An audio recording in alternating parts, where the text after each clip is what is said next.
Now, I have a question for y'all. Why are we here? What even is convocation? Seriously, why are we here when we could be sleeping?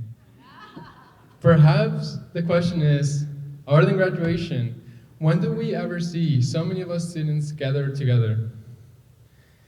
Well, I believe the answer is right in front of us. Look around. Convocation is an opportunity for us students to learn, connect, and explore.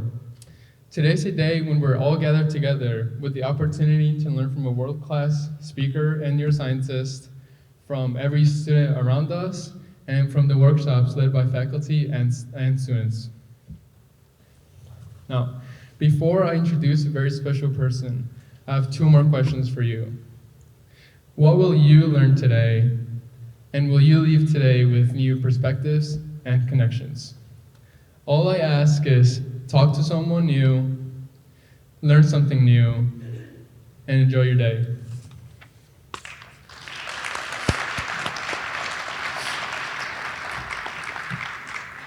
Now, I'll introduce the person who has led this campus for over 10 years, focusing on the modernization of our campus, outreach to local high schools and communities. He has grown the SUNY Broome Community College and the connections that give students the opportunities that they could only dream of before coming to SUNY Broome. Sadly, he will be retiring this summer. However, we are still lucky enough to have him present the speaker for this morning. Everyone, please welcome our president, Dr. Drum.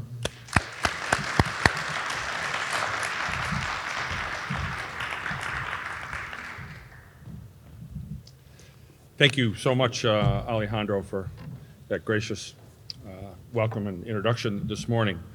And good morning to all of you, and welcome to all of our members of the SUNY Broome academic community, students, faculty, staff, alumni, and friends. I would also like to extend a warm welcome to our remote audience, particularly our online student population, who are joining us today via Zoom, as has become so ubiquitous since well, you all know. Just a few minutes ago, we had 167 Zoomed in online, probably nearing 200 by now. So I want to thank you all for again taking the time out of this kind of chilly morning. Good to be inside today. Last week, not so much. Please use the new pergolas that are popping up around campus for outdoor activities. For those of us participating here in person, we'd like to ask that if you need to leave, you know where the exits are. Please exit by the doors behind you if you need to go out for any reason. Convocation is one of the highlights of the academic experience anywhere. In our time-honored SUNY Broome tradition, the campus community reserves a special day where we can gather to collectively learn about a thought-provoking and applicable topic through a featured lecture, a time for questions and answers, followed up by related workshops. I think we have nearly 70 faculty and staff doing presentations at some point during the day today, so thank you to all of those involved.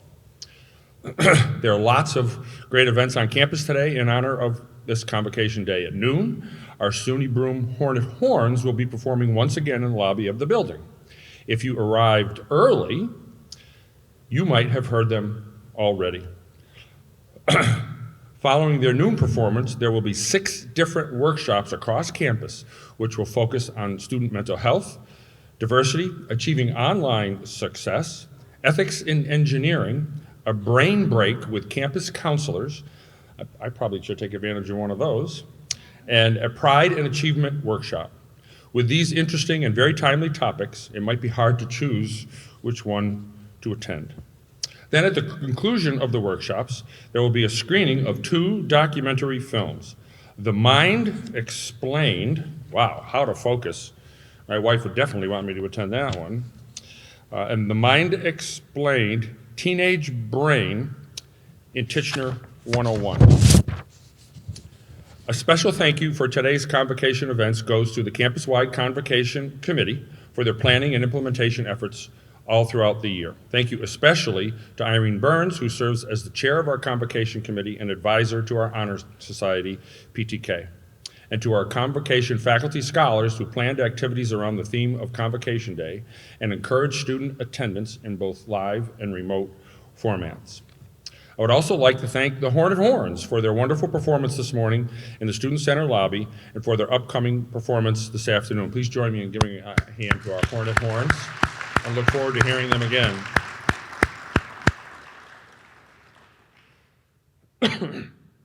And I want to thank the Phi Theta Kappa Honor Society volunteers here today and to the Women's Discussion Group for their Convocation donation project, which recruited donors of women's hygiene products.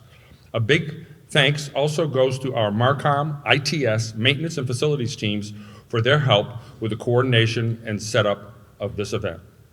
As always, it takes a village to put on any major activity here at the college. As we are all aware, mental health is an increasing issue among young people, not just among young people, and on college campuses around the nation. There's no better time for SUNY Broome to explore the vital theme of how our brains really function, could be a little scary, and how our emotions are produced and how it will likely impact human destiny. Today's keynote speaker is Dr. Lisa Feldman Barrett.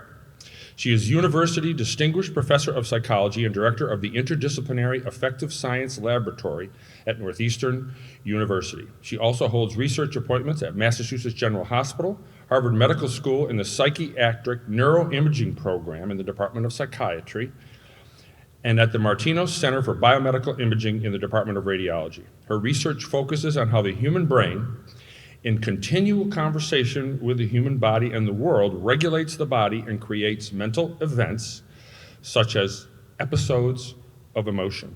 We hope Dr. Barrett will inspire you to discuss the implications of mental health, brain function, and emotions right here in our local community and in our world at large, and certainly during the Q&A to follow. And now it gives me great pleasure and an honor to introduce our 2023 Convocation speaker, Dr. Lisa Barrett Feldman. Come on up, Professor Feldman.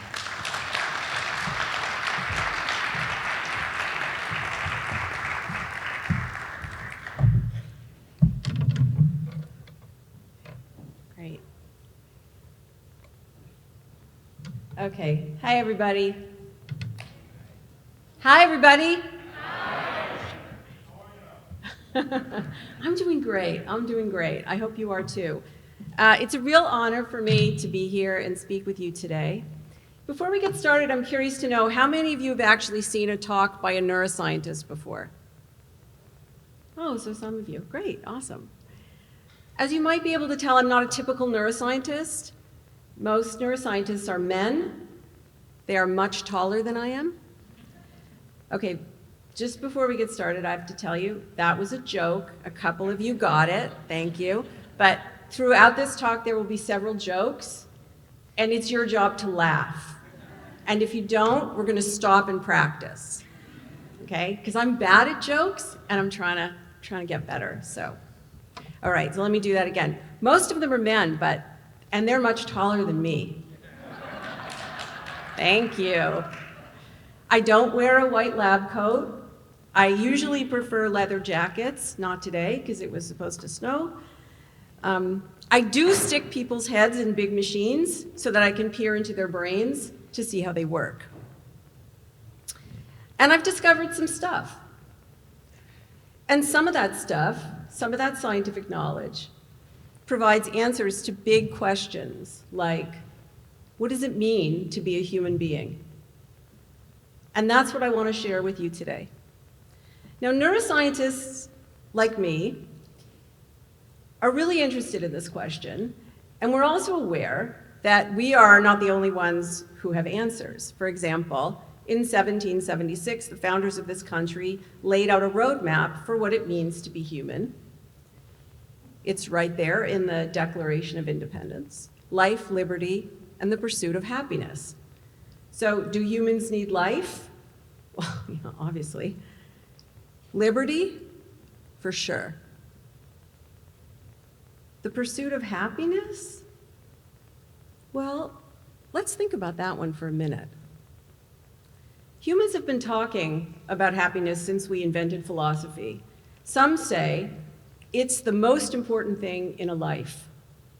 We judge the success of a country by the average happiness of its citizens. We judge the quality of a life by the amount of happiness achieved. And now this is a convocation speech, and so my job here today is to kind of shake things up a bit. And so I have to ask, if you seek happiness, does that mean that you will live a better life? And the surprising answer is, perhaps not. Scientific research suggests that happiness itself should not be your goal. People who actively pursue happiness tend to be less satisfied with their lives overall in many different ways, including mental health. So what should be your goal? Well, one answer is to pursue a life of meaning. This idea was proposed by the philosopher Aristotle, who called the pursuit eudaimonia, living well. Eudaimonia is not a feeling. It's not about feeling good. It's about doing. It's about a way of being in the world. A meaningful life is lived one meaningful day at a time. And neuroscience has something to say about how to live a life of meaningful days. So I've carefully selected 7 tips that I'd like to share with you today. Each tip I'll present some scientific evidence for, and then I'll follow it by a summary, sort of like a little nugget of neuroscience that you can pop into your pocket and take with you. And so this is the first tip. Take care of your container. What's a container? The container that holds your brain. Here's why. To understand why this is important, we have to go back 550 million years, give or take, to a world that was ruled by creatures that had no brains. Kind of like now, except back then, I know you're not supposed to laugh at your own jokes, except I think that's a really funny joke, okay. Kind of like now, except back then, creatures actually didn't need brains. They had very, very simple bodies and virtually no systems to sense the outside world, like this little guy here, the Amphioxus. Over evolutionary time, bodies got bigger and bigger, and these larger bodies had more internal systems that they had to coordinate and control. Systems for shuttling oxygen and glucose, systems for getting rid of waste. And animals also developed new sensory organs like eyes and ears and noses and so on, with which to sense the outside world.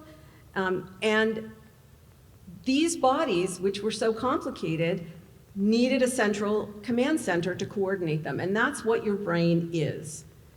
So right now, as you listen to this talk and find it completely fascinating, you guys are not doing your job. Come on. You have your very own command center, your brain, that is regulating your very complex body. It's supervising over 600 muscles, balancing dozens of hormones, pumping blood at about a rate of half a gallon a minute, digesting food, fighting illness, and much more. This drama continues nonstop from the moment that you're born until the moment that you die. We can think of this regulation like running a budget for your body. This budget tracks water and salt and glucose and oxygen as you gain and lose them. Anything which replenishes your budget, like eating and sleeping, are deposits. They're like deposits in your body budget. Anything that spends resources is like a withdrawal. For example, getting out of bed in the morning, learning something new, that's a big withdrawal, like today, actually. Your immune system protecting you from a virus, or simply sitting there and having your heart beat. These are all withdrawals. Anything that makes budgeting more efficient, like support from a loved one or a friend, is like a savings. Anything that makes budgeting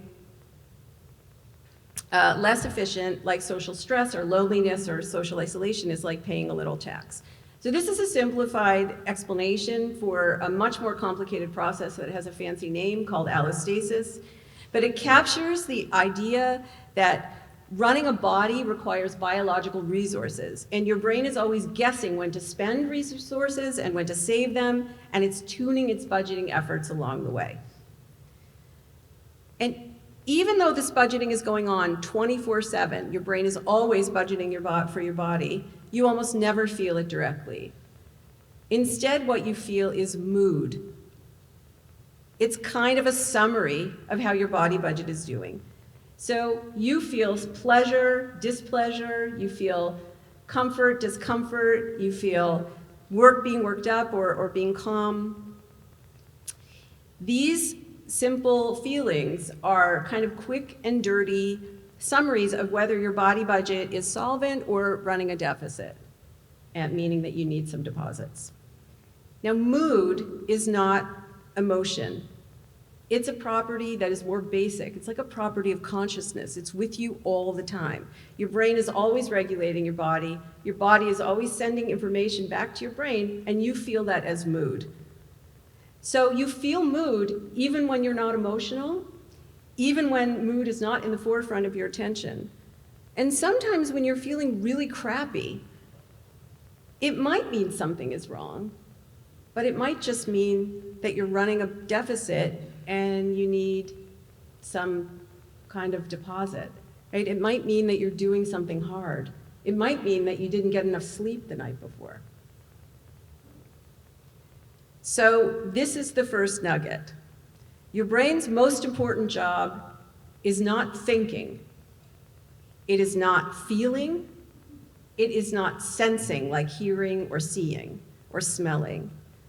It is regulating the systems of your incredibly complicated body.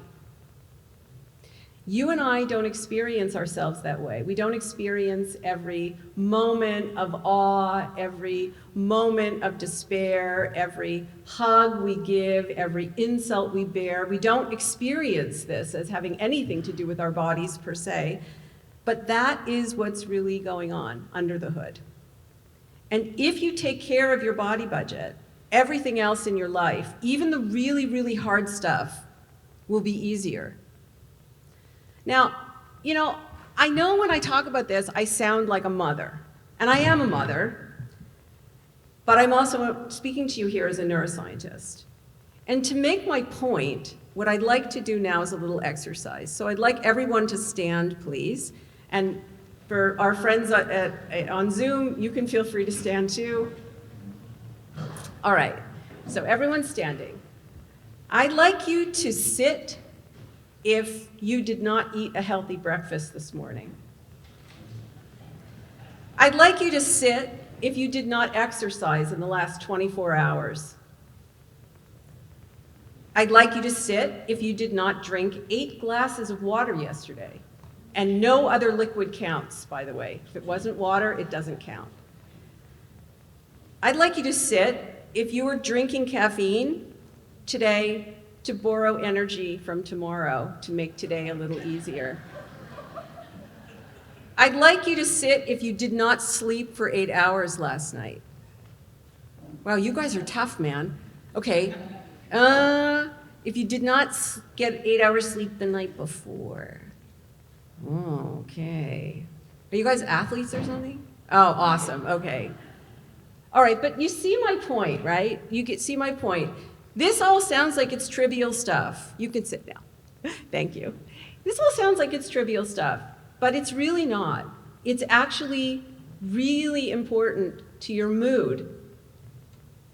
Sometimes people ask me, if there's one thing that I could do to make my mood better, what would it be? And my answer is, get enough sleep.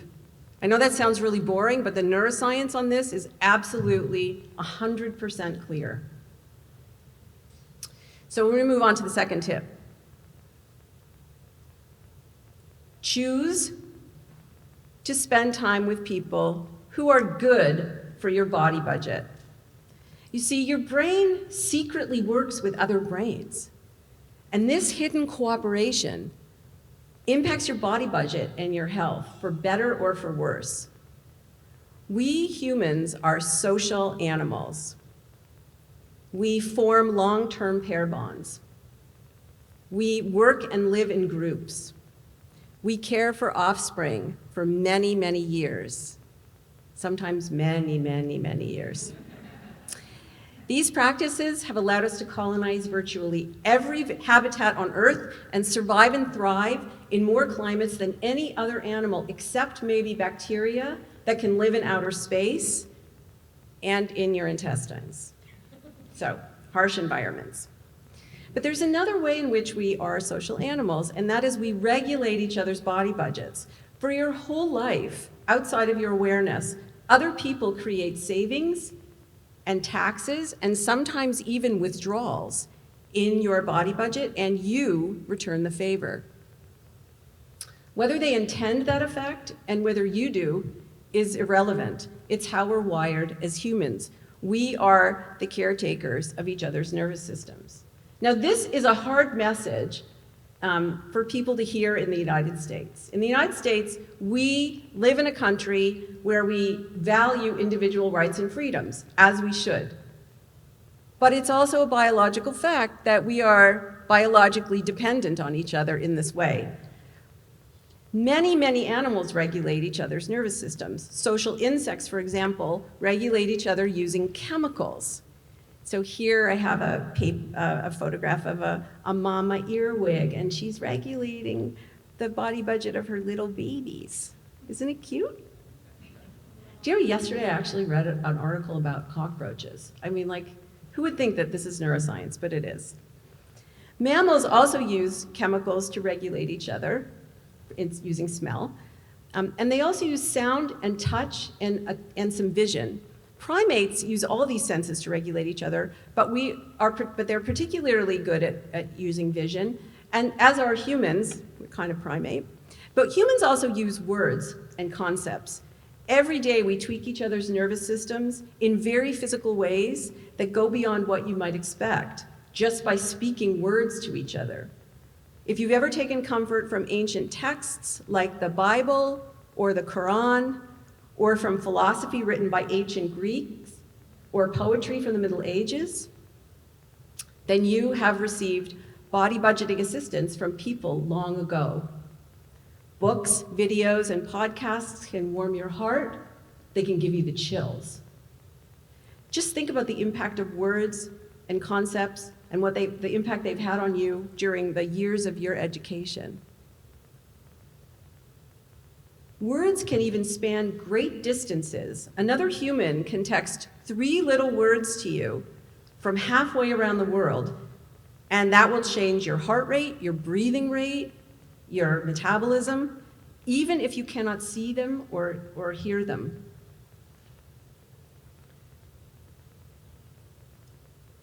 Evidence repeatedly shows that you will be healthier and you will live years longer, if you have close, trusting relationships, because friends and loved ones help ease your brain's body budget burden. You are less likely to get sick with a serious illness, and if you are sick with a serious illness like cancer, certain types of cancer or heart disease, you will actually recover faster if you have close relationships. As you move into a job after college, you will be more effective when you work with people, with peers and managers who you trust. You will have less burden on your body budget, and you will have additional savings that you can invest in new ideas. In fact, if you feel safe and comfortable with your peeps and your coworkers, these are manifestations of a body budget that is well cared for. Unfortunately, the converse also seems to be the case. An increasing number of studies consistently reveals a link between sustained social stress and an increased incidence in psychiatric and physical disease. These studies are not of vulnerable people. They are of average people, like you and like me. So here's just one example. Exposure to social stress within 2 hours of eating a meal makes your metabolism less efficient in effect adding 104 calories to your meal. So if you're dealing with daily stress, that, my friends, adds up to 11 pounds. Even if you eat exactly the same food, if you eat that food within 2 hours of being stressed, and this happens to you every day, you will gain 11 pounds. And when you lose someone you love, if it feels to you like you've lost someone who is a part of you, it's because you have, actually. You've lost someone who tended your body budget, and you feel that loss physically. Simply put, the best thing for a human nervous system is another human. Unfortunately, the worst thing for a human nervous system is also another human. Okay, tip number 3.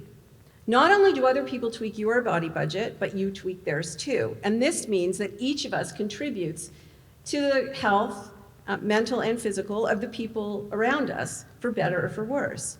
So each of us has some responsibility to consider our impact on others. Okay, I want you to raise your hand if you've ever done anything or said anything that's been hurtful to another person, even unintentionally. Now, as a neuroscientist, I can tell you that in most cases, an individual hurtful act does not cause lasting harm, because humans are pretty resilient creatures. But we live in a world that bombards our body budgets with taxes and withdrawals, a world where basics like food and shelter are not considered human rights, a world that is filled with expensive uncertainty from economic inequality, climate change, polarizing politics, war, school shootings, and, I don't know, a pandemic that dragged on for a couple of years. And in this world, each of us has the ability, with an individual act, to either support another human body budget or maybe tip it over the edge if it's already teetering on the brink of bankruptcy. And so I want to be really clear here. I'm not saying that we have to keep each other free from stress or else we'll break, I'm saying that the message here is a little more subtle. I'm saying that karma is a good metaphor. What you put into the world with your actions and your words literally shapes the world you live in. So what kind of a world do you want to live in? What kind of impact do you want to have on other people? What kind of a person do you want to be? It's your choice. The best available scientific evidence suggests that there are real biological benefits to treating each other with basic human dignity, even when we disagree with each other, and maybe especially when we disagree with each other. And there are real biological costs when we don't. So we live in a world right now where mental health is at a crisis. The World Health Organization now lists depression as the leading cause of death and disability around the world. Depression is a metabolic illness. It is a bankruptcy of body budgeting. And I'm not saying that this is entirely due to the way that we treat each other, because there are many, many things that are constant, a constant weight or a constant draw on our body budgets. But it does mean that the way we treat each other under these circumstances becomes ever just that much more important. We are free to speak and act as we choose. This freedom is part of living a meaningful life. But the price of freedom is always responsibility. Biologically speaking, we are not free from the consequences of what we say and do.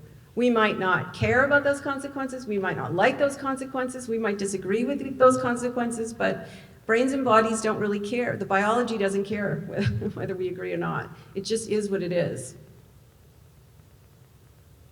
So we've established that we humans sometimes do regrettable things. So here's tip number 4. Don't blame your emotions. How many of you have heard that you have a lizard brain that sometimes hijacks your rational brain causing you to do, regrettable things. Who's ever heard of a lizard brain? Who's ever heard of amygdala hijacking? Amygdala being this part of your, yeah, okay. And you're actually going to hear about it again today, this afternoon, when you go watch that movie on The Mind Explained. It's a very, very popular idea. It's been popular in science for a long time. It's popular in the press. It's popular in industry. Supposedly, humans have 3 brains: a lizard brain for instincts that we inherited from reptiles, an emotional brain called the limbic system, which includes the amygdala, this little structure buried deep within your temporal lobe that supposedly we inherited from ancient mammals, and a rational brain for thinking, the big cerebral cortex, which evolved to be quite large in primates and especially large in us. In this view, which is called the triune brain, 3 brains, your brain is a battleground between thoughts and feelings for control of your behavior. And when your rational brain wins, you're considered to be a healthy, moral person.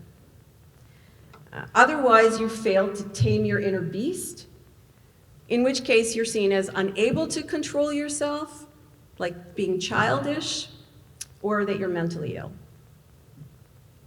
Okay, this is an evolutionary fairy tale. And I know that's hard to accept because it kind of feels like it works that way, right? It feels sometimes like emotions just bubble up and come out of nowhere and cause us to do and say things that we might wish otherwise. But the evidence is super clear. I mean, scientists like me don't like to use the F word, fact. The other F word is totally fine. But fact, we don't like that word. But this is as close to a fact as you're ever going to see in science. You can't have a lizard brain because humans did not evolve from reptiles. If we did, evolution would look like this, a straight line. But it doesn't. It looks like this. Reptiles and mammals both evolved from fish. And your big cerebral cortex is not special. It's exactly the size that it should be for a primate of your size. You don't have 3 brains. You have 1 brain. And that brain pretty much does everything. It creates every thought you have, every emotion you feel, every action you take. It involves your whole brain working together. So, thoughts don't live in your prefrontal cortex. Emotions don't live in your amygdala. One is not suppressing the other, regardless of what movies say on Netflix. Now, I'm going to show you now some brain images because I am a card-carrying neuroscientist, and if I don't show some brain images in a talk, I will get kicked out of the club. So what I'm going to show you here is the brain system in your brain that is regulating your body, responsible for your body budget. And I'm going to explain what you're looking at. What I've done is I've taken a brain and I've broken it in half, split it in half like a book, and then you're looking at the insides at the core of one of those books, like one of the pages. The colored blobs here show different parts of the brain that work together to manage your body budget. The first thing to notice is that it's widely distributed throughout the cerebral cortex, the so-called rational part of your brain. And it also includes the subcortical parts, your so-called inner beast, which I've labeled for you here. And I've used 3 different colors for these blobs because this brain system actually combines 2 well-known intrinsic brain networks, networks that are intrinsic to your brain, and they're connected in the middle regions. They overlap.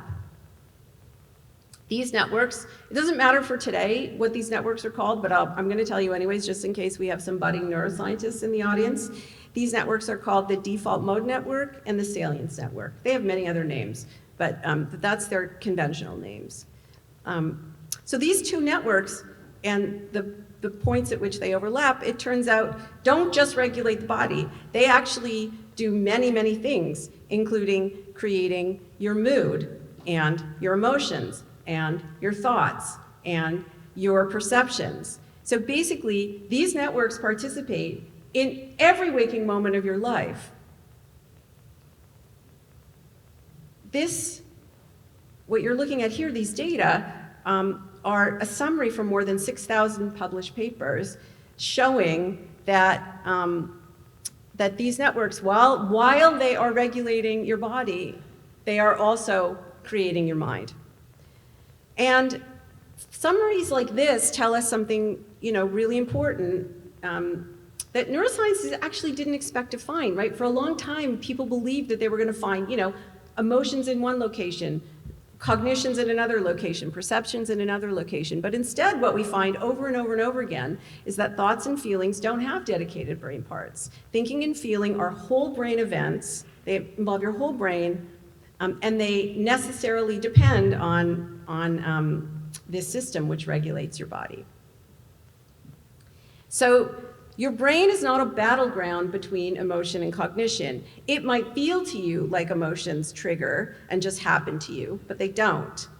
You might believe that your brain is pre-wired with ancient emotion circuits, but it isn't. Your brain does come pre-wired with mood, to feel mood, right? Because that is related to the physiology of your body. But to remind, these simple feelings, and I say simple not because they feel to you simple, but they're very directly related to your body. They're not emotions. They're with you every waking moment of your life, whether you're emotional or not, even when you're thinking, even when you are reasoning. And if you understand the link between your mood and your body budget, you become better equipped to transform your mood into a source of wisdom. And what do I mean by that? Well, that's related to tip number 5, which is you are an architect of your experience. Now, this tip is a little challenging to understand. The science is a little complicated here, so we're going to start with an example, a simple example. I want you to look at this image.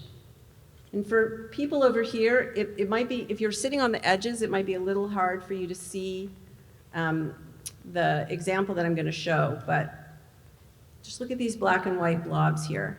What do you see? Your brain is trying to figure out what this is. And if all you see are black and white blobs, then your brain is in a state of experiential blindness. So for anyone who saw the TED Talk, you know what's going to happen now. I'm going to say, would you like me to cure your experiential blindness? And you're going to say, yes. Okay, let's try that again. Would you like me to cure your blindness? Yes. I'll do that again. Thanks to whoever gave me the woo. I really appreciate that.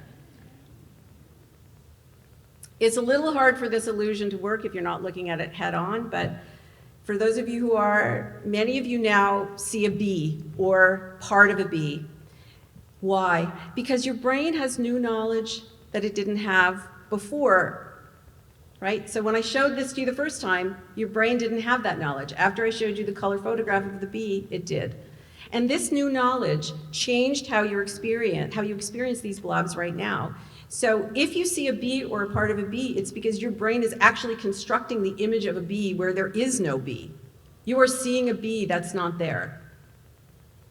This is a carefully constructed example to illustrate to you that your experiences are created by your brain. You are creating experiences as combinations of signals that are in the outside world, like coming off the screen, and signals that are inside your brain, only inside your brain. Your body has many surfaces that receive physical signals from the outside world. Sensory surfaces in your eyes, like your retina, in your ears, like your cochlea, in your nose, in your skin. You also have sensory surfaces inside your body that monitor how much oxygen you have, how much carbon dioxide you have, how much glucose your cells are using, how much your muscles are stretching or relaxed. All of these physical signals are constantly streaming to your brain, and your brain has to make them meaningful. And that's what happened when I showed you the blobby image. Your brain had to make them meaningful so that you saw a bee. Meaning making, though, is a tricky business for a brain, and here's why. Because for your entire life, your brain is trapped in a dark, silent box called your skull. To your brain, incoming sensory signals from the surfaces of your body are ambiguous. They could have many different causes, but your brain doesn't have access to the causes. Your brain only can sense the signals themselves, which are the outcomes of some set of causes. So this is what scientists and philosophers call an inverse problem. And your brain had to solve it twice. Once before you saw the blobby, once before you saw the colored photograph of the bee, and then once after. The first time you were experientially blind, the second time you saw a bee. What differed between those two? A new past experience, the photograph. And this is actually how your brain solves all of its inverse problems, by reassembling past experiences, remembering events from your past that are similar in some way to the present in order to make meaning. And all of this remembering happens continuously outside of your awareness so that you don't experience yourself as remembering at all. So your brain is making meaning all the time. And this is the really cool thing, at least I think it's the really cool thing. This meaning making happens before the sensory signals actually reach your brain. So basically, your brain is guessing what's going to happen next. And then the incoming sensory signals help your brain choose which guess is best. And that creates your experience. So every experience you have, every action you take is a combination of your sensory present, the signals coming from the sensory surfaces of your body, and your remembered past.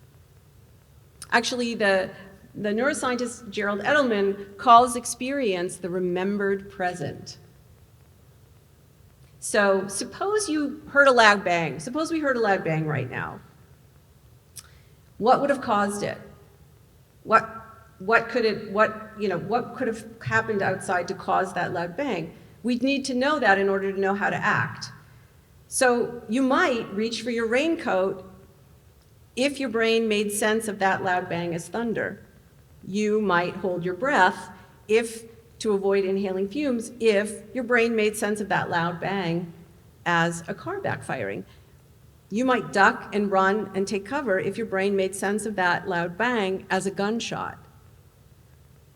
Signals like a loud bang are made meaningful in relation to the guesses in your brain. Usually, your brain makes a bunch of guesses at the same time about what that loud bang could be, and then the incoming sense data help to choose from sights and sounds and smells and so on, and all the events going inside your body. These incoming sense data help to choose which guess is best. So this is called the relational view of meaning, because it emerges meaning. Everything you see, everything you hear, every experience you have emerges from the relationship of many signals working together. Some come from outside your brain, in the world and in your body, and some only exist in your brain. That is, the memories that your brain is reconstructing from past experience. Now imagine that you feel a tightness in your chest. Your brain is using past experience automatically and effortlessly to guess at what is causing that tightness in your chest so that you know what to do next. If you're about to take an exam, then your brain might sense that tightness and make sense of it as anxiety. And you might try to breathe deeply to keep yourself calm. Or your brain can also learn to experience that same tightness as determination, which will rev you up and help you to do better on that test. A tight chest, or any physical sensation that you have, becomes an instance of emotion only when your brain makes those sensations meaningful as emotions. That is, by remembering past experiences of emotion as the best guess to what was causing those physical sensations now. This is the relational view of emotional meaning. This is how emotions are made. They are best guesses based on your past experience. So emotions are built by your brain. They are not built into your brain at birth. They are not built into your brain in any way. They are your brain's understanding of what is going on inside your own body in relation to what is happening around you in the world, filtered through your past experience.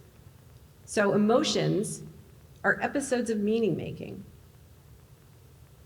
which means that the emotions that seem to happen to you are actually made by you. Now, what about when you see someone raise their eyebrow or curl their lip or tilt their head? You experience them as expressing emotion. You might even believe that you're reading emotion in their face. But actually, these movements, they're physical signals and they have no inherent emotional meaning because your brain is making them meaningful as perceptions of other people's emotions in exactly the same way that it creates your own emotions. This is how you could experience exactly the same scowl on someone's face as that person expressing anger or concentrating really hard or maybe just experiencing a moment of uncomfortable intestinal gas, which I can tell you people do actually scowl. They also scowl when you tell them a bad joke. So I'm not sure those things are related or not, but what this means is that emotions that you seem to detect in other people are actually coming in part from inside your own head.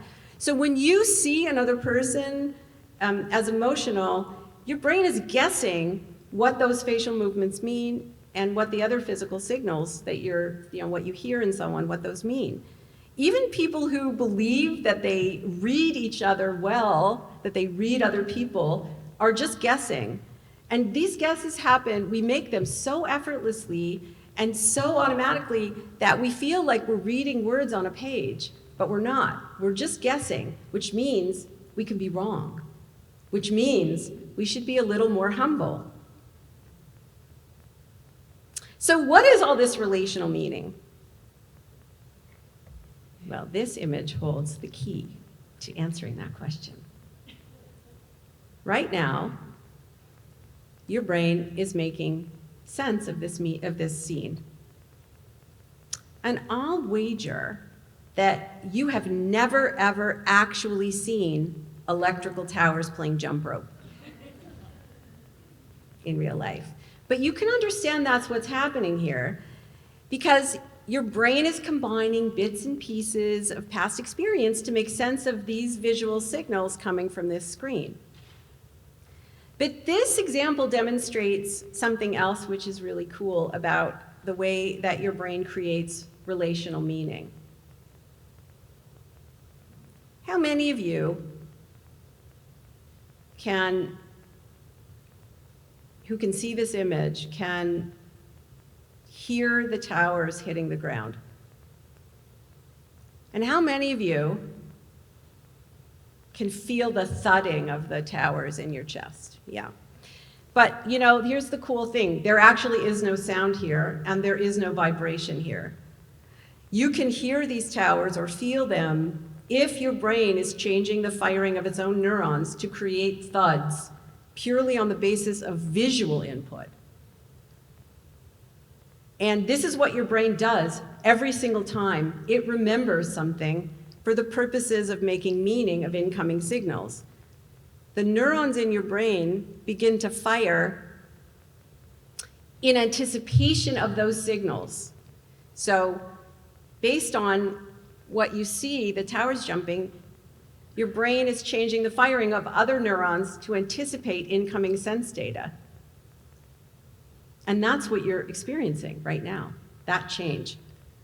Now, in most cases in real life, the incoming sense data, either they can confirm the ongoing activity, in which case you would hear a louder sound and a larger thud, or they can actually change that neural activity. And scientists have a fancy name for this change. We call it learning. That's what learning is. So the nugget here is that emotions they're not in your body, and they are constructed by your brain. So you know this very popular book, The Body Keeps the Score? Does anyone know this book about trauma? Body doesn't keep the score. The brain keeps the score. The body is the scorecard. Everything that you experience, even your own pulse, is actually in your brain. And that means that these experiences are not happening to you. You are making them. Just like every experience that you have in your life, every emotion you feel is a combination of the sensory present and the remembered past. And knowing this brings us to tip number 6, which is you have more control over your experience than you might think you do. Your brain is constantly talking to itself. It's always on. And those conversations are the signals that help construct your experience and control your actions. Your knowledge of who you are and of the world around you doesn't appear out of nowhere. Your brain assembles every piece of knowledge from bits and pieces of the past that you have experienced yourself, or that you've heard about, or that you've read about, or that you watched on video or on TV. Now, if you could magically go back in time and change your past, your brain would make meaning differently today, and you would have different experiences, and you might act differently. You might actually be a different person. But it's really hard to go back and change your past. Some might say it's impossible. I mean, that's kind of what psychotherapy tries to help us do. It might not change our past, but it maybe helps us to think about our past or experience our past in a different way. But here's the neat thing. With some effort, you can actually change how your brain will construct meaning in the future by changing what you do now. So you can invest a little time and energy now to curate new experiences. I think Alejandro, I don't know where you are, there you are. I think that's what he was suggesting that you do today. You can make some effort and try some new activities. You can sweat a little bit like you are today, maybe, learning some new ideas. Every experience you cultivate and everything you learn right now is an investment that seeds your brain to make meaning differently and therefore experience the world differently and act differently in the future. What you do today gives you a little bit more control over who you can be tomorrow. And that is kind of a big deal. But it does come with a little bit of fine print, because more control means more responsibility. When you were a child, you had very little control and much less responsibility over how your brain made meaning. The people who took care of you created an environment for you that wired your brain, literally wired your brain, with the experiences that make you who you are today. But as you grew, things changed. Today, you can hang out with all kinds of people. You can challenge beliefs that you were swaddled in as a child. You can continually help to create your own environment and the environment of others by what you say and what you do, and sometimes even by what you think and what you feel. And therefore, you have some freedom to tune your brain in new directions. And you have some responsibility for the results. Some people have more choice than others. And probably most of us don't have as much choice as we'd really like, ideally, to have. But all of us have more choice than we think we do. As the owner of a brain that actively creates meaning, we can embrace this choice and the responsibility that comes with it. And the one caveat that I want to make here, completely crystal clear, as I said in my TED Talk, which many of you saw, and this I think is a caveat that I think is, in my experience, has been very, very meaningful to a lot of people. Responsibility doesn't mean blame. Sometimes we're responsible for things not because we're to blame for them, not because we're culpable, it's not our fault that they happened. Sometimes we're responsible for something because we're the only ones who can actually change it.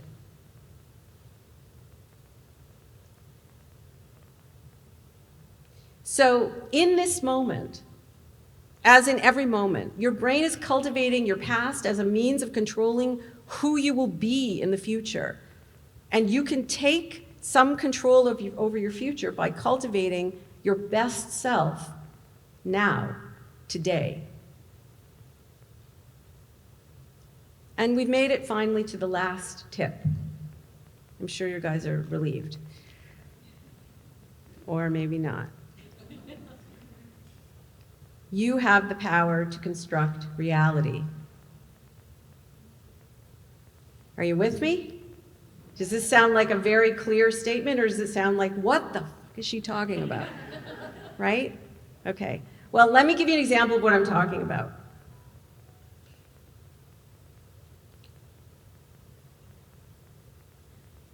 How many of you know what this is?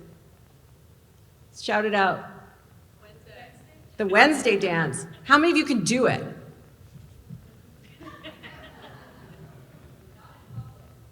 I know, right? Okay.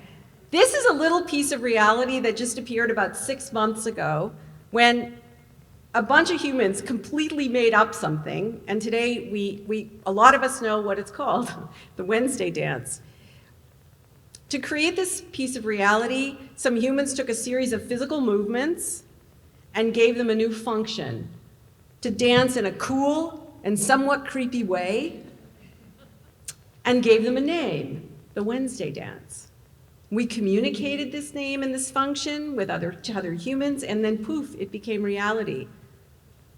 A special kind of reality that only humans can make, called social reality. All memes are social reality. You actually help make them reality by sharing them around with other people. And many things, it turns out, in your life are social reality. For example, money. To create social reality that is money, some humans long ago began with physical reality, like pieces of paper, or little shells, or rocks, or salt, or barley, and collectively imposed new functions on them to buy stuff. They gave the whole thing a name, currency, or money, communicated with each other about it, and voila, money became real. Socially real. And so it is today. Generations later, we continue these traditions. The plastic of your credit cards is physically real, but everything you do with that plastic is completely made up by humans. It's socially real. The only reason you can do stuff with that piece of plastic, like buy other stuff, is because billions of brains agree that you can. And if you have a credit card debt or a college debt, that debt is real because billions of brains agree that it's real. A human brain, when it is surrounded by a chorus of other brains, allows us to make things up that become real. And this is something that, as far as scientists know, only humans can do. So chimps, for example, can invent tools like poking a stick into a termite hole to pull out tasty snacks, little termites. But this is based on the physical reality of the fact that the stick fits into the termite holes. So it's not social reality. But if a troop of chimps agreed that whosoever pulls a particular stick out of the ground becomes king of the jungle, That would be social reality, because it imposes a sovereign function on the stick that goes beyond the physical nature of that stick. Social reality lets us do some amazing things, right? It lets us impose functions on things that are completely invisible, like the empty space above a building. Humans have imposed a function on this empty space called air rights. Then they sell them to other humans who then own that empty space and can do what they want with it, like build. Nothing in physics or chemistry determines that the specific arc of the Earth's orbit around the sun is called January. This is social reality, made up by people long ago and kept real by the rest of us. You live in a city or town whose name and whose borders are made up by people. Your street address is spelled with letters and words that were also made up by people. Someday you may own a piece of property, you may own a place to live, and you might buy that place with something called a mortgage, which is also completely made up by people and whose value is completely made up. And in the Great Recession of 2008, some guys in fancy suits simply decided that a bunch of mortgages dropped in value, and so they did drop, plunging the world into catastrophe. You actively and willingly participate in this made-up world every day. It is real to you as your own name, which, by the way, is social reality and was also made up by people. So you and I create and maintain social reality with other people without even trying, simply because we have human brains, like we're doing right now. Social reality is an incredible gift. We can simply make stuff up, invent different customs and laws, and if other people treat them as real, they become real. Democracy is social reality. The act of voting for a leader by making little tick marks and tallying them is meaningful only because we give it meaning and we agree on that meaning. So witness what happens when a US president claims to have won an election that he verifiably lost by a large margin of those little tick marks. Millions of citizens believed the story anyways, creating an alternative social reality. And then a crowd of them broke into a government building to protest. That building wasn't just any building. It was one that holds a sacred meaning to both sides. They both share that the social reality of the meaning of that building, which was the U.S. Capitol. Some people in the crowd stole and destroyed property, and some humans died. Some humans lost their lives. So social reality can be so powerful. When people disagree on social reality, it becomes so powerful that they'll kill each other over it. And so this is a lesson. The same ability to create social reality that gives us great achievements like democracy can also destroy those achievements. Your college education is, to a large degree, an exercise in social reality. Your education is paid for by money, which is social reality. You learn concepts and words that are social reality. You receive grades that are social reality. And one day you will trade those grades in for a nice, juicy chunk of social reality called a college degree. That degree will open doors for you for the rest of your life, opportunities that will have very real physical consequences for you and for the people that you love. That is what the research shows. If you get a college degree, research shows, it changes your earning potential to the tune of hundreds of thousands of dollars throughout your lifetime. But I also know this from my own experience. Whoops. I also know this from my own experience because I'm actually a first generation college student. I had to work sometimes 2 jobs at a time to put myself through school. So if I can do it, anybody can do it. The the point here is that, you uphold social reality all the time without really thinking about it, as do I. We all do. Every time you treat sparkling diamonds like they have value, every time you idolize a celebrity instead of a nurse or a teacher,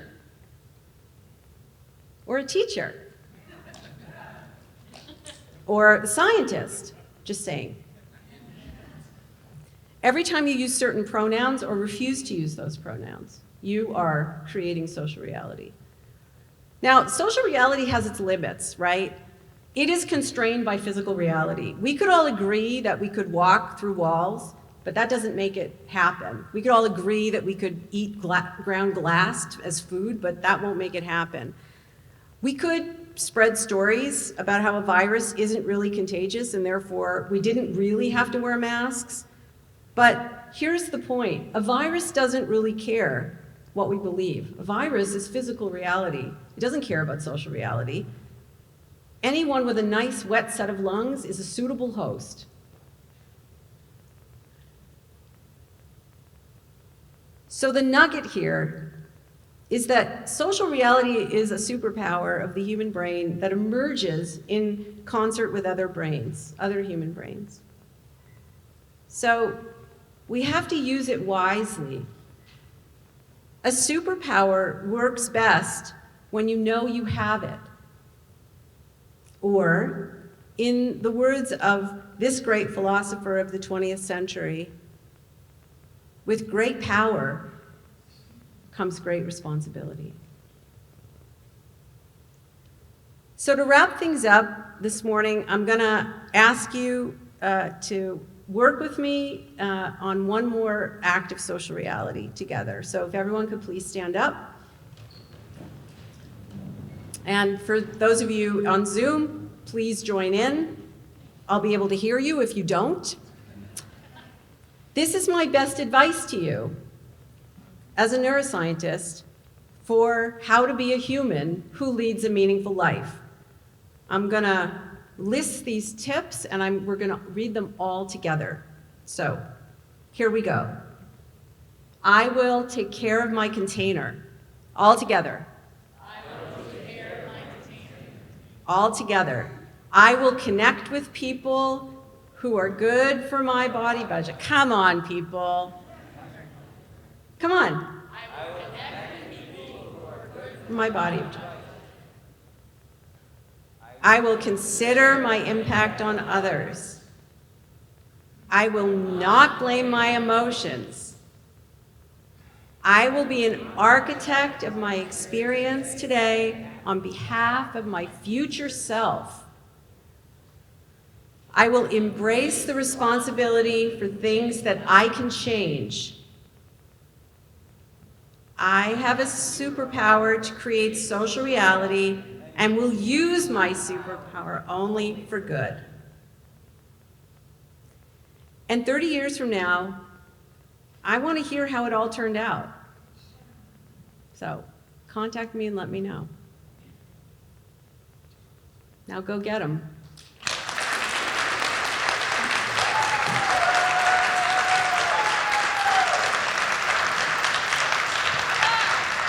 I want you to see how I very cleverly orchestrated a standing ovation for myself.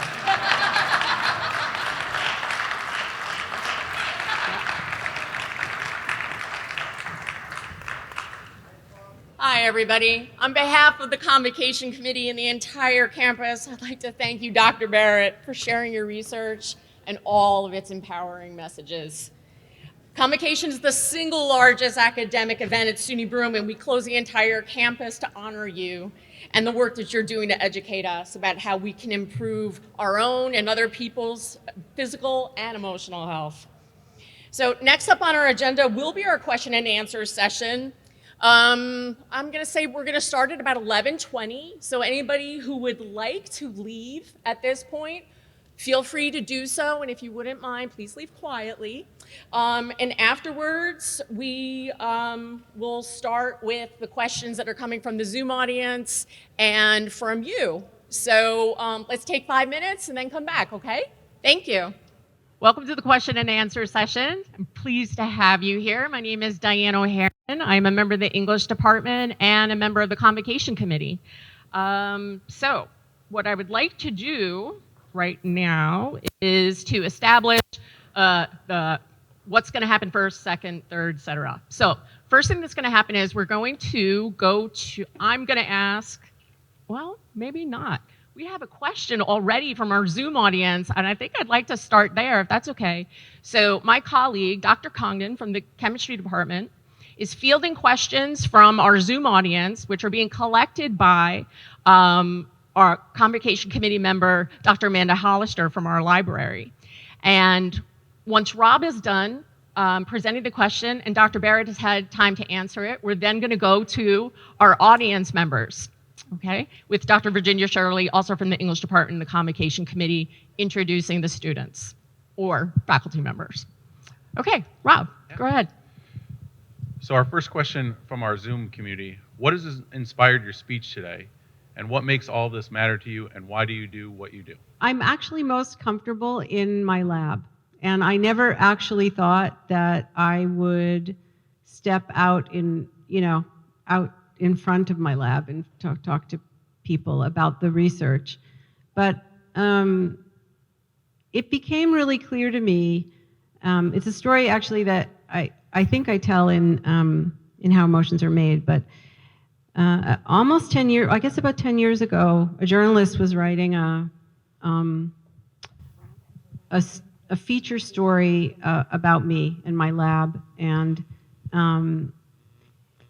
it was the first article that she was doing since graduating with her master's in science writing. And this was for Boston Magazine, and she spent 6 months interviewing me. And 6 months, it was a really long time, right? And in the 11th hour, her publisher, the editor of the magazine, came to her and said, well, who cares how emotions are made? Like, who cares that, everybody has the science wrong? Why does it matter that we get it right?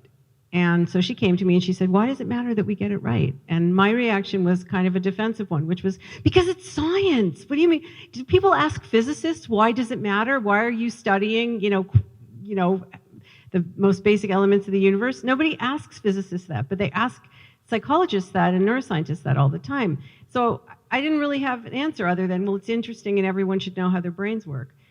But basically, long story short, the editor refused to publish the article unless I gave them a really good reason. And I felt really bad that this young writer had spent 6 months interviewing me for her first big magazine article, and it wasn't going to get published unless I could come up with something. So I decided to sit down and think about it for 5 minutes. And I realized very quickly it matters because people are using information about how emotions work and how your brain works all the time in healthcare, in economics, in the law, in all kinds of education, all kinds of places. People are using this information, and if they don't have the right information, people get harmed, and actually sometimes people lose their lives. And that is not hyperbole. That is actually the case. And I realized that it's kind of my responsibility to do it. And so that's one reason. That's the sort of public-facing reason.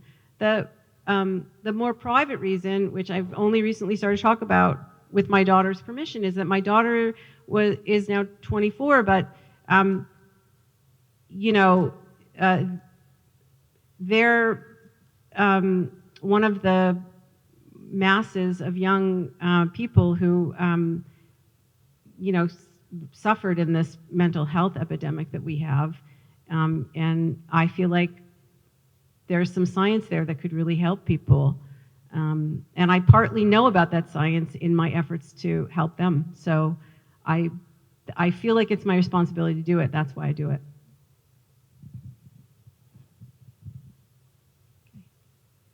Could you tell us your name and what you're studying at SUNY Broome? My name is Carly Youngs, and I am studying business administration. And I was just wondering if social reality can be adjusted to marketing in a specific target market. Oh, for sure, Carly, absolutely. I mean, think about it. Think of all the things you're wearing. Think of all the things I'm wearing. All of us are wearing. It's because some people suggested in somewhere that these were good things to wear, right? I mean, every time we decide to buy this brand instead of that brand, every time somebody decides to, buy this kind of car instead of that kind of car, it's all social reality, all of it, right? The way an engine works in a car is physical reality. And some engines probably work better than others, right? Whether it uses gas or electricity, that's kind of physical reality too, and the consequences. But the shape of the car, the color of the car, the size of the car, the brand of the car, brands are completely and 100% social reality. And they're so powerful. Social reality is so powerful that I will still opt for the brand item because it's the brand item and it just looks nicer to me, and I think it's nicer. But I'm aware of the fact, right? I'm wearing jewelry. In reality, this jewelry is not any more valuable in physical reality than any other piece of metal, but it's physical. It's not just physical reality, it's social reality. So I saw this video where Netflix stated that they knew that the Wednesday dance was going to go viral on social media. Oh, I'm sure they planned it that Yeah. way. For sure. I'm sure they planned it that way. That's what good marketing is. Well, thank you. Yep. I'm That sorry. wasn't it. I just want to say that wasn't an endorsement for marketing. I'm just saying that is what marketing is. Hello, my name's Tyreek McNutt. I study manufacturing engineering, and my question was, since the brain tends to autocomplete missing information using prior knowledge, is this maybe like a reason for like the Mandela effect? The Mandela effect? Yeah, it's like what do you call it?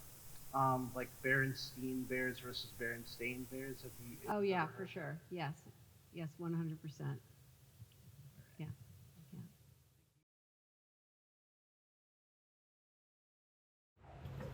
I'm Elena, and I study manufacturing technologies. I just had a question, and it's more along the lines of, why do so many people deny change? Oh, that's a wonderful, wonderful question. Okay, so for most important questions, there's always not one reason. There's always more than one reason, right? So I'm going to give you one reason, probably out of many. But here's the thing. There's a reason why your brain, all neurotypical brains attempt to guess in advance, and that's because we're trying to reduce uncertainty. So things that are really expensive for your brain that will make a big dent in your body budget, make a big withdrawal, moving your body, learning something new, uncertainty. Because if there's uncertainty, your brain doesn't have to just make one or two or three guesses. It has to make like hundreds of guesses, and that's really expensive. And so change is really hard because it means something is different than it was before, which means your guesses don't work as well. So changes are actually metabolically more expensive than things that stay the same. And there's a lot to say about that in terms of when do people gravitate to wanting to be around the people who are like them, who don't want to experience anything that's changing. We tend to judge those people kind of harshly, but maybe what we should be wondering is, maybe they're doing what they need to do because their body budgets are a little encumbered. That's one reason why people find change difficult. Does that make sense? Mm-hmm. Yeah. Thank you. Mm-hmm. Dr. Condon, can we have another question from our Zoom audience? This question is from Travis Pollock. States he's working on becoming a business lawyer. Asks, did your studies in the field of psychology and neuroscience give significant insight into your own behaviors? Were there any self-revelations that changed your perspective and your lifestyle? Yes, Travis. I now try to get 8 hours of sleep a night. I think I went 15 years being sleep deprived. Because, I don't know how it is would you say he's going to be a lawyer? I don't know how it is in the law. Well, I kind of do know how it is in the law, actually. You're going to have this problem too if you don't have it already. People kind of brag about the fact that they don't sleep so much. Like, professors are notorious for this. Like, oh, I only needed 4 hours sleep. That's really bad for you. Like, bad, and with a big B. And I know that's, it sounds kind of boring, but it's so important. So yeah, I would say, first of all, that's the first one. The second one, this is something that my husband actually pointed out to me as I was explaining to him my research. He said, well, if we're making meaning of signals, that means when someone thinks something badly of you or says something mean to you, that's just really electrical activity in their head. And I was like, yeah, it totally is. So I try to remember that. It's very, very helpful. And so I don't know if people have noticed, but we're trying to give priority to students. So please. Nice and loud. Hi, I'm Salwa Nadeem. I'm studying liberal arts here, and I'm probably going to transfer for English and photography. I was wondering how you would explain PTSD and the physical reactions that come with it that are in the body and not just in the brain. Well, that's a great question. By the way, photography, love it. That's awesome. Okay, so PTSD is a little complicated, and anything I say is going to be hopelessly simplistic because we don't have, a couple of days to talk about it. But here's the thing to remember. Your brain is attempting to guess in advance because it's trying to reduce uncertainty and it's trying to reduce metabolic burden. So when something really bad happens to you that has a very bad outcome, your brain is going to want to guess. It's going to use cues to try to guess when that thing is going to happen again to try to avoid the negative outcomes. Does that make sense? And so what happens is your brain starts to use, it's not using one cue or two cues, it's using the whole ensemble of cues. Right now, you are hearing and seeing and smelling and tasting, and you're standing. That means that there's all this stuff going on inside your body, and all of those signals are going to your brain all at the same time, and your brain is trying to guess what they mean. And so what the brain does sometimes is it will use one or two salient cues to guess. And that's what often happens in PTSD. PTSD is basically the person's brain is guessing wrong relative to the context that they're in. It means that sometimes psychologists will talk about internal model. You have an internal model of the world. They're using the wrong internal model. Their model hasn't updated yet. But it's hard to update a model because it's expensive. It's metabolically expensive. And if you're already encumbered, you're not going to learn as well. You're not going to update your model as well. So sometimes people think that PTSD is, if you were using this old model of, you've got too much, your emotion circuits are overactive and your rational brain isn't working too well, which is the common way to think about mental illness, then you might think about PTSD as, overactive emotion circuits or something like that. But it isn't. What's happening is the person's brain is working in a very rational way, and that is, it's preparing for a threat to deal with that threat most effectively. It's just that the threat isn't there in reality in this moment, right? So preparing for a threat doesn't just mean seeing the world in a particular way or hearing preparing to hear something like we saw on the screen there. It means that your brain, the first thing that your brain does when it's preparing to make a guess is it adjusts what's going on in your body. So it changes your heart rate and your breathing rate, and it gets glucose into your bloodstream really fast by releasing cortisol. Cortisol is not a stress hormone. It's a hormone that gets glucose into your bloodstream really quickly because your brain believes you need to move fast or do something hard. And so what's happening is when the brain is guessing, it's not just preparing you to hear and see and whatever. It's preparing you to do things. So your heart races and your muscles tense and your you have a rush of cortisol and glucose rushes into your bloodstream, and your immune system engages just in case there's a injury that's about to happen, and there's this whole suite of things that the brain is preparing based on its guessing that a threat is about to happen. And it's very, very hard to learn, for the brain to learn, that the threat isn't going to happen. Does that make sense? Yeah. So many follow-up questions. I know, that's why I said it's really, Yeah. that what I gave you was a hopelessly simplistic answer. Thank you. Mhm. Virginia Shirley here. I'm asking a question from a student that could not stay. We're living in a climate where social reality is being created, a lot of hate, like against drag queens, against transgender people. We have got a healthy campus that really supports that. What they want to know is, how do we fight back? How do we fight that and create our own social reality? What's the most effective way for them to begin to do that? Well, like I said, do we have like 5 days to talk about this? So They would just like a couple of quick tips. a couple of quick tips. Well, I think the first tip to realize is that social reality sometimes affects physical reality, right? So physical reality bounds social reality. Like I said, we could all say that we could jump off a bridge and fly, but that doesn't make it true.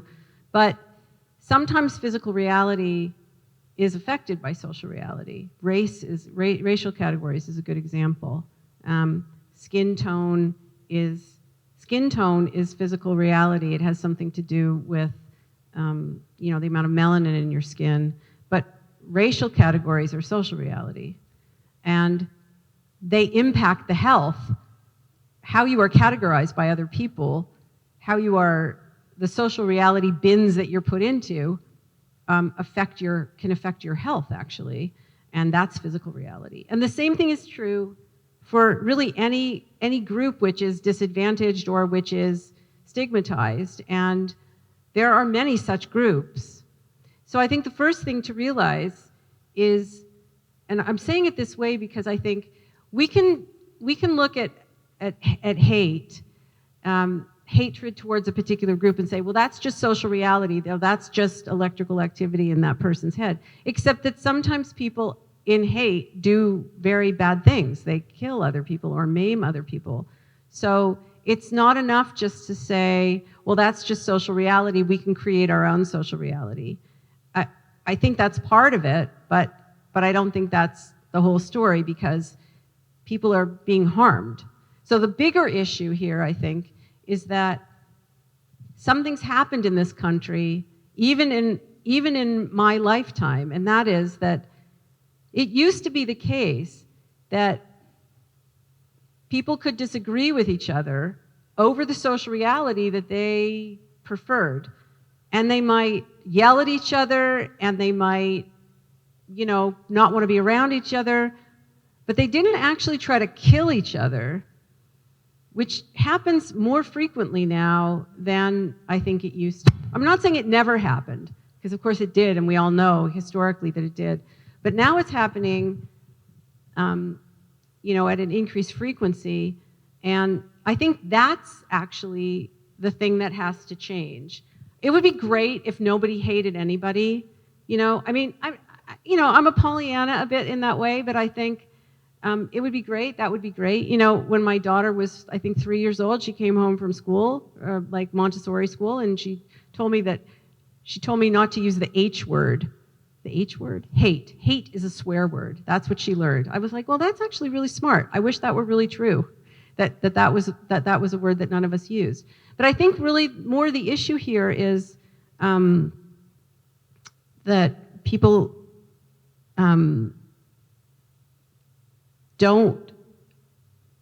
aren't willing to sort of live and let live.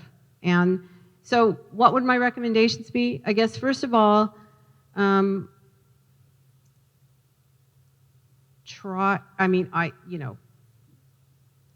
way that you decrease stigma for a group is to make that group more familiar to other people. So, I don't know. I mean, everything I'm saying, I can think of 5 reasons why it won't work. So I'm not sure that I have a really great solution here, but I guess making something more familiar to people so that it's less uncertain is a really good way to reduce discomfort.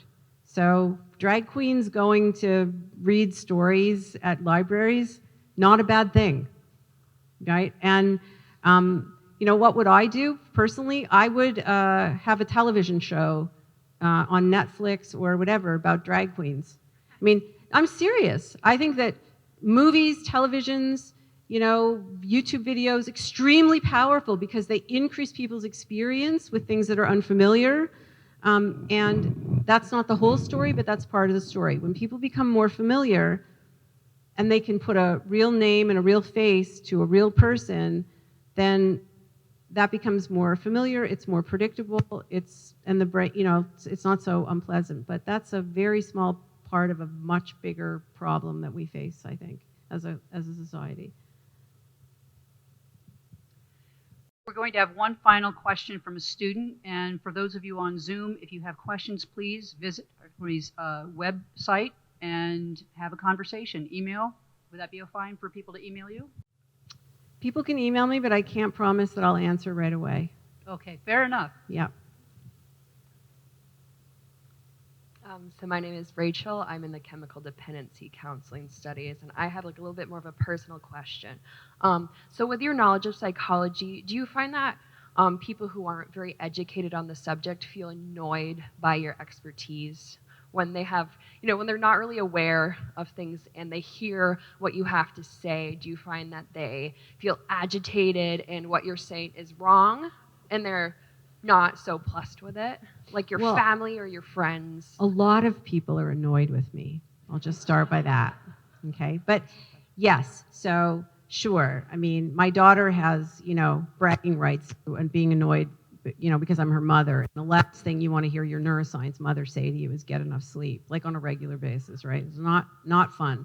But yeah, I think people do. And why do they feel annoyed? Well, partly they feel annoyed because I'm kind of bursting bubbles, right? Deeply held beliefs, right? You can't, if I say, there's a reason I said don't blame your emotions. It's because that's what we do. Oh, well, I didn't mean to do that, but my emotions got a hold of me and I was like, no. That's not really how it works, right? Or, you have more control over your life and who you are than you think you do, and therefore you have more responsibility. I mean, a lot of people don't want to hear that. Which is why I'm really careful to say, it doesn't mean that you're to blame for anything that happened, but if you're the only one that you can change something, then you're de facto responsible for it, whether you like it or not. And it sucks sometimes, but that's how it is. So yeah, people get annoyed. And sometimes they get annoyed because it's just hard stuff. It's like hard. It's much easier to think that you see something and then you react to it. That's just an easy story. It's much harder to say, well, your brain is like predicting and like these predictions, they're actually constructing your experience. And it's like really hard. And things that are hard are expensive metabolically, and they cause that part of that learning is discomfort. It sometimes sucks to learn something new just because it's hard. So yes, people do get annoyed. Are you annoyed? No. But yes, and I think as a counselor, as a therapist, you have to remember that when your clients get annoyed with you, it's because something got through. And you just have to let them maybe sit with it for a little bit. You know what I mean? Yeah. It's a much better answer. I'm going to think more about that transgender, issue of like hating groups and get back to you on that, because I don't have a quick and snappy little answer for that. It's a pretty serious multi-pronged problem. It's the same problem as hating any group, though. I mean, like, it's not, it's you know, racism, anti-Semitism. I mean, they're all a similar kind of problem in a certain way. Okay, well, unfortunately, we've reached the end of our session. It's been fabulous, and I'm so grateful to Dr. Barrett and all of you that stayed to ask questions and people that sent in questions from Zoom for your engagement here today. We do have some upcoming events. Quick reminder, the brain break, how to give your brain a break before it breaks, is going to be held in Tichenor 101. How to succeed in online learning is in Tichenor 203 and online. Ask, a fun and interactive diversity event. The location is Decker 201. The Student Pride and Achievement Workshop, the location is the Business Building 110. The Psychology of Ethics in the Engineering Domains, the location is Tichenor 102. And the Mental Health Crisis in America, how is it affecting international college students, is also going to be in Decker 201. At 1:30, there will be Convocation film screenings, The Mind Explained, How to Focus and The Mind Explained, The Teenage Brain, Tichenor 101. So I'd also like, if you don't mind, just a minute to say thank you to everybody who participated today. Our Student Assembly Vice President for Student Affairs, Alejandro Chavera Gonzalez.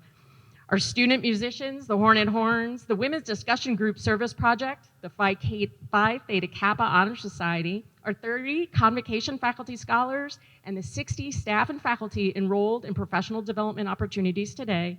And finally, we want to thank all the Convocation Committee members, those already mentioned here today, and two others. Professor John Roma from the Business Department, who was crucial in getting Dr. Barrett here today, and most especially our Convocation Committee Chair, Professor Irene Burns, from History, Philosophy, and Social Science, whose dedication to Convocation is unparalleled.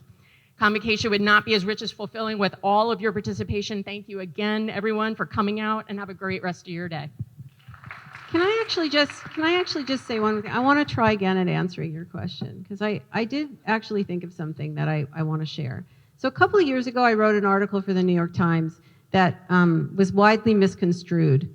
And what it bought me was, like, I don't know, 100,000 hate emails and every kind of social media. 2 police forces had to get involved, and I had to have a guard in front of my office. I mean, it was really scary shit, honestly. And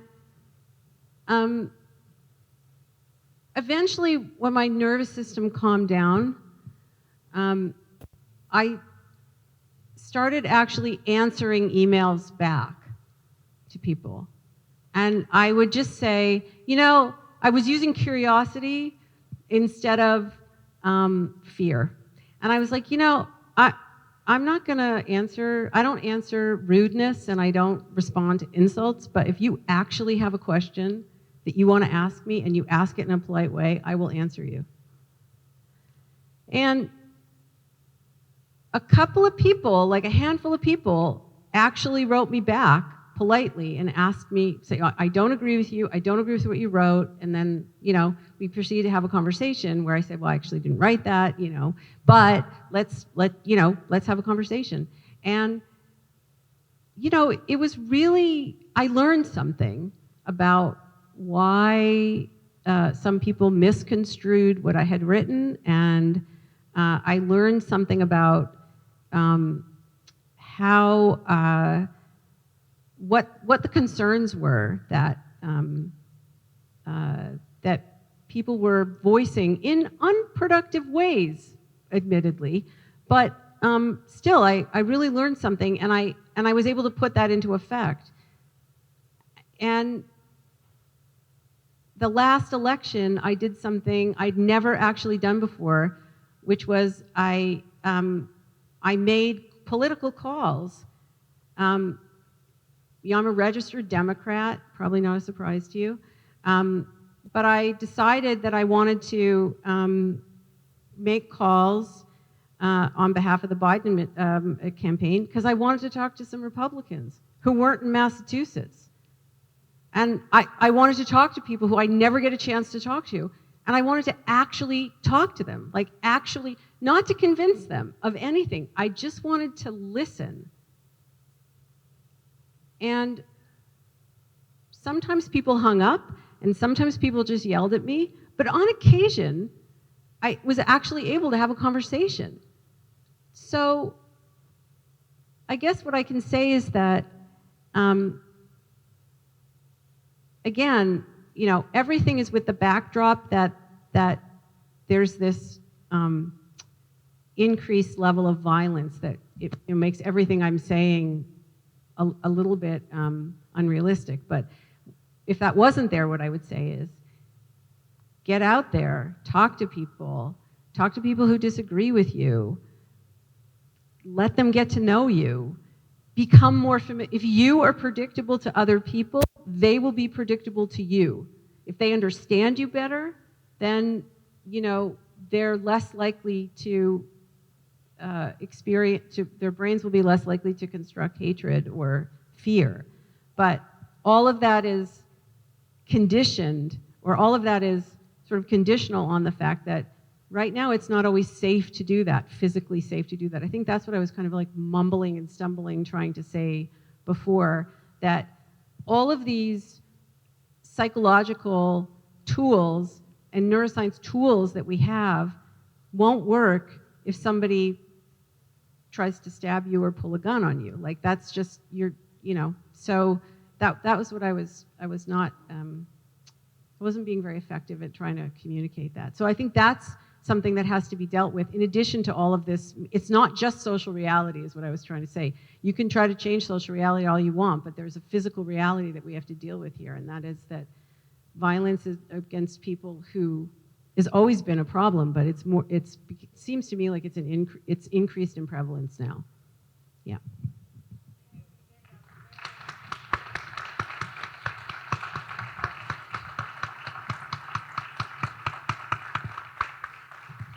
Again, have a great rest of your day. Thank you.